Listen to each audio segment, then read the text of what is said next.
देखो nature of oxide. अब देखो नेचर ऑफ ऑक्साइड में क्या है, सिंपल है, सिंपल समझना। इधर देखो, इधर होता क्या है ना कि जब हम लोग पढ़ते हैं डी ब्लॉक एलिमेंट, तो जो डी ब्लॉक के एलिमेंट्स होते हैं ये वेरिएबल ऑक्सीडेशन स्टेट शो करते हैं। अब वेरिएबल ऑक्सीडेशन स्टेट क्या होता है, तो ऐसा स्टेट जिसमें जो एलिमेंट्स है उसके ऊपर +2 भी चार्ज होगा, +3 भी चार्ज होगा, +4 भी हो सकता है, +5 भी हो सकता है, यानी वो इलेक्ट्रॉन्स दे सकता है, +1 भी, 1 इलेक्ट्रॉन भी दे सकता है, 2 भी दे सकता है, 3 भी दे सकता है, 4 भी दे सकता है। तो इसे बोलते हैं वेरिएबल ऑक्सीडेशन स्टेट शो करना।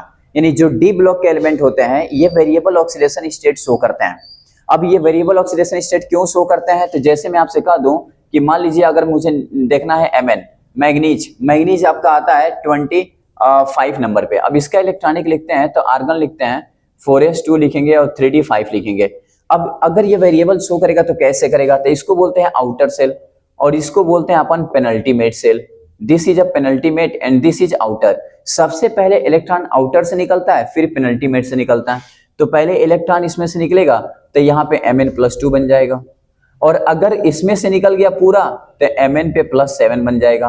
अब आप क्या देख रहे हैं कि यहाँ पे ऑक्सीडेशन स्टेट 2-2 आ गया, यानी वेरी कर रहा है। अब अगर ऑक्सीडेशन स्टेट वेरी कर रहा है ना, तो सबसे पहला चीज आपके दिमाग में आनी चाहिए कि जो ऑक्सीडेशन स्टेट होता है अगर ये ज्यादा है तो आपका एसिडिक नेचर शो करेगा, एसिडिक नेचर, और अगर ऑक्सीडेशन स्टेट कम है तो आपका बेसिक नेचर शो करेगा। लेकिन कैसे, वो कौन से कंपाउंड है जिसमें ऐसा होता होगा, तो आपको बता दूं जैसे MnO, मैंने कहा MnO2 और मैंने कहा Mn2O7, Mn2O7, इन तीनों कंपाउंड को देखिए।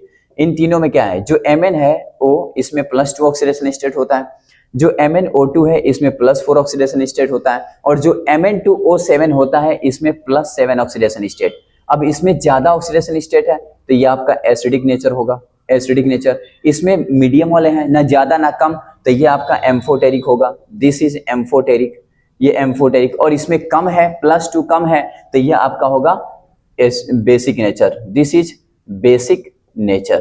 तो आई होप कि आप समझे होंगे कि ये जो नेचर ऑफ ऑक्साइड होता है ये कैसे पता करते हैं हम।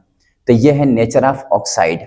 उसी तरह आप लोग कमेंट करके बताइएगा CrO क्या है, Cr2O3 क्या है और CrO3 क्या है। बताना है कि ये तीनों क्या हैं, ये तीनों में एसिडिक कौन है, बेसिक कौन है और एम्फोटेरिक कौन है। ओके, आप लोग कमेंट करिए और आप लोग बताओ।